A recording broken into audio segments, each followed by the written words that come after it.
Hi guys, long time no see. As promised, I'm going to make an awkward video where I talk over my book, which is pretty much done, and go through criteria, how I'm making decisions regarding those criteria, so on and so forth. So, you've probably seen most of this stuff already because I've been posting updates regularly on Slack, as I've asked you guys to do. I'm practicing what I preach. And yeah, so without any further ado, let's have a little look. I'm also here with my cake and my tea, so I'm good to go. Let's have a little look. Let's open. So before we start, what I'm going to do is just go through these little dudes. So I asked everyone to link their work to criteria. Now I asked you to do this before in Unit 10, I think it was, so I've colour-coded the various learning outcomes and the criteria they belong to. So I'll probably just chuck these down on pages where I've met criteria and explain why, as I say. So these are really out of order. Let's have a little look. So they're pretty straightforward, really, to be honest. If we look at them, if we put this here. So learning outcome 1 is all about, can you propose a project that's linked to your past strengths? You've all written proposals, so as far as I'm concerned, you've all met this criteria. Oh, sticky. So with that in mind, I'm not really going to talk about this one much because I have made this FMP with the intention of supporting both level 3 and level 1, so it seems kind of pointless for me to talk about much more because level 1 didn't require a proposal, and I'm not going to write a proposal about a year I didn't do last year, and of course I didn't do. So whoop. Looking at criteria 2, what do we have here? Basically research. Use research to support development of your work. Use analytical and evaluative skills to develop creative solutions to realise a personal self-directed art and design project. Basically, research, and use that research to develop your own ideas. I clearly have to see that research being actively used. My video just kind of cut out there, so I'm going to have to carry on to the second part and stitch together. So yeah, research and use that research. Use it. Okay, so what's next? Here we go. Learning outcome 3. Solve practical and technical problems. Solve theoretical problems. Yeah, so this is the biggie for Unit 13. Because this is the one where you're really meant to be showing independence. It basically wants you to solve your own shiz rather than ask for help all the time. That's really what it all is, to be honest. A lot of you work independently anyway, so it shouldn't be much of a problem. Solving. So it's just a case of make sure you can show evidence that you can solve any issues that you encounter, whether they are technical problems, i.e. ones related to media, or theoretical problems, ones that are potential issues that come up. Let's have a little look. Number 4. What do we have here? Demonstrate the ability to plan, organise and produce a self-directed project within the agreed time frame. Yeah, meeting deadlines. Some of you guys who don't meet deadlines. So if the project shows evidence it's been planned, if you've got an action plan that you've written, if it's really clear, you're not just fumbling along and just winging it, this criteria gets met. It's quite straightforward. Let's have a little look. What's next? Number 5, obviously. 5 goes after 4. Demonstrate the application of practical methods and skills in the realisation of a personal self-directed art and design project. Yes, practical skills. I don't want to see a project as an essay that simply seems to be an illustrated essay. That's not good, and that has happened in some people's Unit 12 for some reason. Not many, but some. It's an art project, so I want to see art skills and lots of them, which I've pushed right from the beginning of the course. Skills, practical skills. Number 6. Maintain evaluative and reflective records. This is intended to stop people who leave their evaluations to the last minute from doing so. You've got to actually write them as you go along, folks. It has to be actively showing, your writing has to be actively showing that you are considering what your options are, what's working, what's not working in the production of your own work. And then finally, 6.2, use evaluative and reflective skills to make decisions. Again, same thing. Make decisions as you go along. So if something's gone really good and you like the idea of that, you should be able to evidence that that work is inspiring later work. This last one is an odd one. Criteria 7.1 and 7.2 is surrounded around the idea that you should be able to present a project to an audience in some kind, a bit like Unit 12, but not in the same sort of rigorous questionnaire survey kind of way. We, last year, had the final show as being the way that you'd present your work to an audience. You haven't got a show to go to or to hang and maintain, so all you need to do here, if you could, it's not necessary because again this is not a formally assessed assignment, you could just simply show and talk about and diagram how your final outcome will be displayed in a gallery space. Yeah. So let's look at this book. I'm going to do some flipping in a minute, but there we are. Zooming out, this is more a level 1 mind map. They were asked to simply identify strengths and weaknesses, kind of like your proposal. Level 1 haven't got to do it in the same kind of way as you do, being level 1. So consider this your proposal.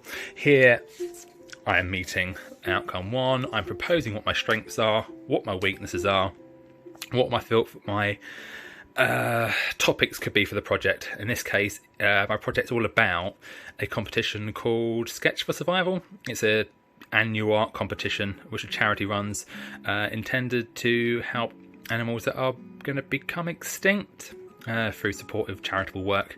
It's quite cool. The work entered into the competition gets sold in major galleries, and it's quite a prestigious little event. My level 1s are entering as a competition. I'm going to enter it too, and probably not win. So, here we go. So, mind maps and mood boards. This is kind of what you should be beginning with anyway. You're exploring your ideas of your project, what you could be doing, expressing your ideas, recording ideas essentially for those who remember their GCSEs and the assessment objective for recording ideas. So, looking at this, it's all research. So this would be learning outcome 2, criteria 2. Use research to support the development of a personal self-directed project. I'm getting some planning here as well. So what I could say is going on here. Where is it? Where's the thing? No, where's it gone? Use research, blah blah blah blah. I've lost it. There we go, number 4. Demonstrate the ability to plan, organise and produce a project. So I'm beginning to plan here in my mind maps and mood boards. I'm trying to work out what I'm doing. I'm researching my options. So I'm hitting criteria, well, learning outcome 2, learning outcome 4. Moving on. What do we have? Oh yeah, these are all extinct. These are options for animals going extinct. Albatross, puffins. Yeah, so that's all recorded there in text form. Whoosh. So this is artist research again, so fairly obvious. I'm beginning to look at my research. I am beginning to use research to support the development of my ideas. 2.1. These are just early ideas for artists that I could study. Some have been abandoned. Some actually carried on to the main project itself. I guess I'm planning here as well, so you could attribute it to criteria 4.1, demonstrate the ability to plan and organise. Oh, right. What's next? Yeah, more research. I'm not going to keep putting the bit of paper out. It's pretty obvious what I'm doing here. I'm gathering references for my work, so that's fairly straightforward. High quality, non-blurry, little squizzles. Right, okay, so we're starting to get more criteria happening. It's still research. So I can still attribute this to criteria 2. I'm understanding the appearance, just sitting down, of my squirrel, the form, exploring formal elements. I'm researching the animal itself, facts and figures about its extinction status. Other than that, well, it's media, isn't it? So 5.1. Demonstrate the application of practical methods. I'm starting to draw, I'm starting to research, I'm starting to work things out. I'm also evaluating this work here, so that would be number 6. So this simple double page spread is beginning to hit quite a few criteria already. Like I say, researching, I'm using materials, and I'm evaluating how things are going. Okay, so what's next? Little squirrels, bless them. Right, Abby Diamond. So a bit of analytical writing here, using content, process, form and mood. The same sheet that I give you to work with. It's a really good way, kind of blowing my own trumpet here, but it's a good way of being able to dig into the depths of a picture. Yeah, it works. If you use it, cool, it'll help you out. If not, you're probably missing information unless you're really, really good. So, yeah, usual drill. There's going to be a lot of repetition here, unfortunately. But yeah, it's obvious, it's research. Over here, I'm also researching too. It's a transcription. I am using practical skills, isn't it? It's quite straightforward. Solving technical problems? Yeah, maybe not so much late yet. We'll see. But again, it's evaluated, so I'll just chuck in an evaluation criteria here as well. There we are, 6. Most pages, like I say, if you follow a research system of analysis, imitation, learning by doing, and then synthesizing that information into a pastiche rather, you'll be alright. You'll hit basically everything. So problem solving kicks in now, actually, because it's the question being posed of how do you recreate this style? That is a theoretical problem, so immediately, and a technical problem too, how do you imitate that style? So I'm going to slap in here, solve technical and theoretical problems. I had no idea how to recreate this style. Sorry, yeah, it does work here too. It's a transcription. I'm trying to work out the style. It's technical problems. How do you recreate this cool, splattery, expressive Abby Diamond style? So yeah, I'm just going to throw all these on here because it's hitting all of them. It's research, it's processes, it's evaluating, it's problem solving. I'm trying to work out ideas of colour here, down here. This is problem solving. I'm taking note of the fact that her work uses complementary harmonious colours. It's evaluated. Yeah. Is it anything that it's not covering? I guess I'm beginning to develop ideas. I'm producing a project. Yeah, I would be hitting 4. Yeah, the idea here was trying to imitate that style, that loose expressive sort of mark making. I'm moving into colour media rather than tonal. Simple as. Yeah, these guys. So this is the development of the watercolours. Here I'm trying to kind of work out different media. Watercolours weren't my friend. I didn't know how to use them very well, so I'm going back to an old buddy, acrylic, instead. I wanted to be a little bit tighter. This is all quite loose and expressive and like splattery and stuff. I wanted to kind of go back to maybe exploring colour, but with that more of a focus on tone. Where the bloody hell is it? What's this page? Yeah, focus on tone, realism, that sort of thing. So that's just more development of that, really. You could argue this colour saturation links to Abby Diamond, but yeah. So here I'm experimenting. I'm taking what I learned for Abby Diamond and applying it more to acrylics instead. Scraping for texture, layering translucent paints on, trying to be a little bit loose and sort of expressive mark making or paint strokes. Yeah, so it's your research, it's your experimenting, it's your practical skills, it's evaluating. You're probably starting to notice a pattern here. As long as you're evaluating and being practical and linking it to something to your research, this is still Abby Diamond related-ish. So I'm hitting quite a few little things. More of the same, artist research. So I've already kind of covered that. I don't need to talk about that again. The idea was I wanted something to be a bit different. I needed to bring the idea of the extinction theme in. This competition's all about raising awareness of the extinction of various animals. So I thought, well, bones, innit? Death and bones. So Roa seemed a good fit. I'll just show you his actual picture. These massive murals that show the inside out.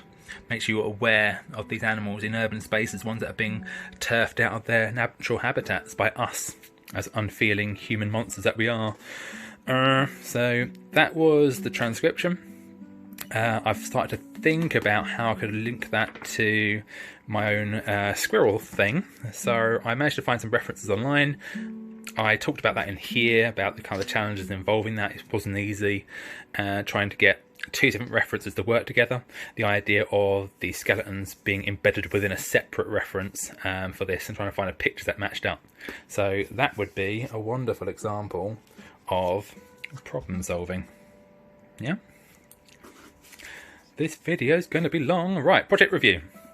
So here. Project reviews are another great way of meeting criteria 6. Maintain evaluative and reflective records. So I'm reflecting on how things have gone so far, and I'm using those ideas to feed forward. So it's like this is what I've done, this is what I plan to do later on afterwards. I see why Sophie taps her book so much. It's really tempting to do that. Use evaluative and reflective records to make decisions. Yeah, so over here, I believe I mentioned about, where is it? Aim to discover more reference that are dynamic and suggest action. A lot of them are quite static so far, so that didn't really work out for me. Begin to explore a wider range of media and processes. Start to bring the actual theme in a bit more. So I'm reflecting and kind of commenting on all that. Make some cake in a minute. So that's that. Right, so this is when I kind of kick into major experimentation mode. So Lino I haven't really done for a long time. I wanted to visit it. I liked the idea of the bold blocky shapes from Roa, and I figured I could probably do something like that silhouette strong shape of the animals here that he has with the bones inside, and link that to my simple lino cuts. So these are just mainly offset cuts. One colour, I only had black, so that kind of limited me a little bit. I had to think to myself again as a problem solving element, how do I create diverse exciting images with just black ink? I thought to myself, well, you know, that's papers I could experiment with. I could do layering to bring different textures in. I could do offsetting. I could do lots of little things. But the main thing I settled on was a bit of a cheat, and I'll talk about that in a minute. But before I do, experimenting. So let's have a little looky. Where's it gone? I should really put these in a sensible place. Planning and organising, no. Practical methods and skills. Yeah, here we go. So demonstrate the application of practical methods and skills and the realisation of a personal self-directed project. Yeah. So that and the problem-solving element kind of combine. And I experimented tons, and you've seen these. I've got these little envelopes here. I just shake that out with one hand. I have absolutely crap tons of prints. Loads and loads. Tons and tons of experiments. It's unquestionable the level of experimentation here. And this is kind of what printmaking should all be about, because it's so damn quick. I know some people disagree. Well, they're just wrong. I'm going to be frank. Where is it? Second envelope. Yeah, look. Loads. So, printmaking is nice for that. Compared to drawing and painting, which is quite a lengthy process, prints let me try out different things, different ideas, different concepts. Brush those all out the way. So how are these made? How is that problem-solving element done? Let's find out. So, here, mega cheating, Photoshop. I took one black and white print, scanned it, changed the colour of it, printed it out loads. So all of these ones are actually a digital print underneath and then an offset black lino on top. And it gives me the exact same result really swiftly, and it solved the issue of me only having black. So I was quite proud of that. And I'm going to teach students next year, I think. It's quite a nice little idea for testing prints effectively. Yeah, moving away from printmaking, I didn't want to do any more of that. So what do we have here?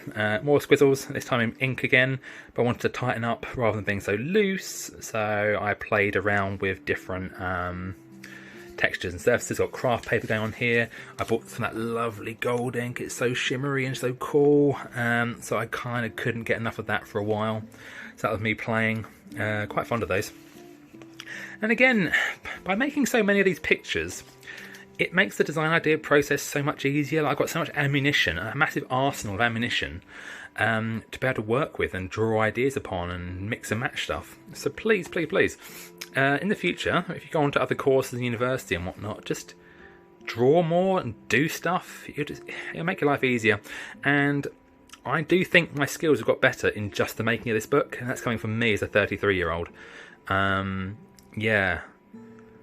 You probably noticed that I am evaluating and writing, but it's not tons, really. I've got big handwriting, big childish handwriting, but it's mainly pictures. Drawing inks, again, more experimentation. I'm evaluating, same old drill. I'm moving away from research now. This is just my own stuff. And that's fine, you know, not all your decisions have to be justified or linked to an artist. If you know you can do something well, and it could be applied here, you don't need the permission of another artist to do it. Just go ahead and do it.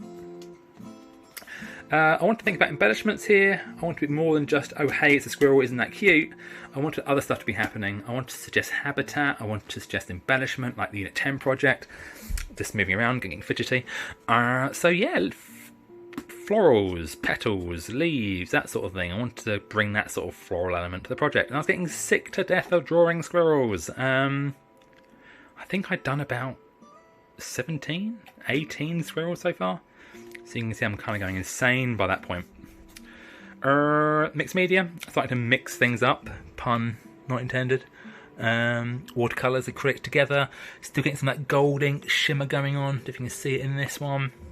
So, what do we have here? Yep, acrylics on inks. Some of the Carl Griffiths tutorial stuff. I nicked some of that and just used that idea here as well. I'm playing around with stitching. This is fun. Getting finally used to watercolours. Problem solving is then learning things through doing and practice. Some stitch here as well in these little guys. This is Anastasia I've been inspired by, so thank you very much, madam. Comprehensively evaluated. I've kind of stopped bothering throwing these over because, yeah, you know, it's most of this, you know. The only one that doesn't come out much is the ones I talked about at the beginning, 7 and 1. And because it's constantly, well, by making a book, I'm showing planning of a project, so I'm not really worrying about number 4. I've made a project, it shows it's well planned, yeah. Research is being used in my experimentations. There's still connections to Abbey Diamond. The skull's linked to Roa. So I guess I am using research still. Yeah. Okay, let's carry on. Almost there. Almost done. Here we are. So watercolours, I admitted in my review that I was naff at them, so I wanted to experiment with them more. I finally got the hang of it. Got some cool drippy runny things that I was quite fond of. Quite expressive, quite dynamic, a bit of sense of movement in there. So yeah. What else do we have? Oh yeah, a bit of a rower link here too. The idea of segregated, is that even a word? Segregated? No, it's not, is it? Cutting through shapes and showing the bones underneath it. It's quite fun, a bit abstract. Yeah. Right, so last few rounds of experiments. PVA transfers, they're quite fun. It literally just PVA glue, photograph stuck into it, and it dries the image into the paint. It's fun. Evaluated all this, some stencilings that I cut. I've showed the process of that in my photographs. I've showed the Photoshop side of things in my little flippy pictures. Fun, fun, fun. And then on to design ideas. Well, second project review, which as we know is this one. And then, yeah, they're my designs. Because I've done so much, it was easy just to pluck different kind of ideas together. This is why a practical first approach makes more sense. Absolutely. Anyway, that's that. I'm pretty sure there is something about producing into an outcome, but I've forgotten. I've chucked my sheets everywhere. I guess it's planning, organising and developing a project. I've kind of reached that end point. So that would be that. All that's left is a final outcome and also, oh yeah, final evaluation. Yeah, that is that, guys, I think. So, goodbye.